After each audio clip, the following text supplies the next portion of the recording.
అందరికీ praise the lord. బాగున్నారా? నేను బాగున్నాను. ప్రభువైన యేసుక్రీస్తు నామములో మీకు శుభములు పలుకుతూ ఉన్నాను. ప్రేమైన దేవుని బిడ్డలారా, ఈ దిన వాక్యాన్ని మనం చదువుకుందాం. యోహాను పత్రిక మొదటి పత్రిక 1వ అధ్యాయము 7వ వచనం. యోహాను మొదటి పత్రిక 1వ అధ్యాయము 7వ వచనాన్ని మనం చదువుకుందాం. యేసు రక్తము ప్రతి పాపముల నుండి మనలను పవిత్రులుగా చేయును అనే వాక్యాన్ని మనం చదువుకున్నాం. ప్రేమైన దేవుని బిడ్డలారా, యేసు రక్తము ప్రతి పాపం నుండి మనల్ని విడిపింపజేస్తుంది. మరి యేసు రక్తముకున్న శక్తి ఏంటిదంటే మన పాపం నుండి విడిపించుట. ప్రేమైన వారలారా, ఈ లోకములో మరి ఒక వ్యక్తి, ఒక పాపి పరిశుద్ధముగా మార్చబడాలంటే దానికి మనిషి యొక్క నీతి క్రియలు సరిపో. కానీ ఇది యేసు రక్తము, పవిత్రమైన రక్తమే సరిపోతుంది. మానవాళి యొక్క పాపమును తీసివేయుటకై యేసుక్రీస్తు ఈ లోకానికి వచ్చాడు.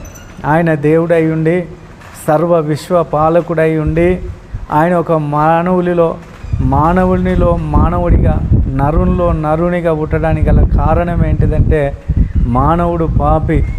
మరి ఆ పాప భూయిష్టమైన మనిషి పవిత్రముగా మార్చబడాలి అంటే ప్రియులారా, మరి ఆయన ఈ లోకానికి వచ్చి ఆయన పవిత్రమైన రక్తమును చిందించాలి. రక్త ప్రోక్షణం పాప వినాశనం. రక్తము చిందింపకుండా పాప క్షమాపణ కలగదని సామాన్యముగా చెప్పవచ్చనని దేవుని లేఖనం సెలవిస్తూ ఉన్నది. కనుక ప్రేమైన దేవుని బిడ్డలారా, ఎడ్ల యొక్కయు మేకల యొక్కయు గొర్రెల రక్తం ద్వారా కాదు, అది క్రీస్తు రక్తమే మనలను శుద్ధునిగా చేస్తున్నది.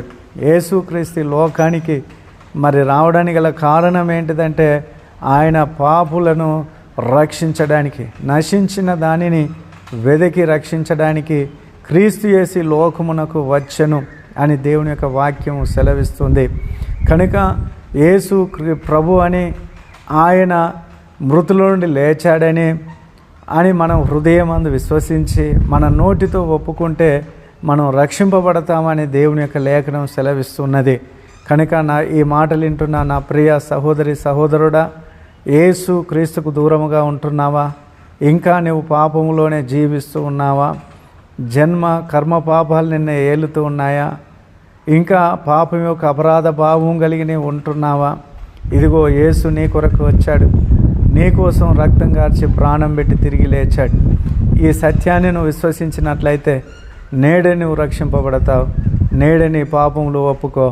ప్రార్థన చేసుకుందాం. మహోన్నతుడైన దేవ, కృపగలిగిన తండ్రి, నాయన, ఈ అల్పులమైన పాపులమైన దౌర్భాగ్యులమైన మమ్మలను నాయన మీరు ప్రేమించి దేవుడవై ఉన్న నీవు, విశ్వపాలకుడవై ఉన్న నీవు ఈ లోకానికి యేసుక్రీస్తుకు వచ్చి మా పాపములను శిలువ మ్రాను మీద భరించి రక్తం గార్చి ప్రాణం పెట్టి సమాధి చేయబడి 3వ దినం మృత్యుంజడై తిరిగి లేచి తండ్రి యొద్దకు ఎక్కిపోయావు. నాయన మరలా మమ్మల్ని నాయన తీసుకుపోవడానికి మధ్య ఆకాశంలో వేవుల పరిశుద్ధులతో రాబోతున్నావు. ప్రభా, ఈ సత్యము అందరూ గ్రహించి మరి నాయన పాప క్షమాపణ అనుభవం పొంది రక్షింపబడడానికి కృపను అనుగ్రహించమని యేసు నామములో ప్రార్థిస్తున్నాము తండ్రి. ఆమేన్. అందరికీ ప్రైజ్ ది లార్డ్. వందనాలు.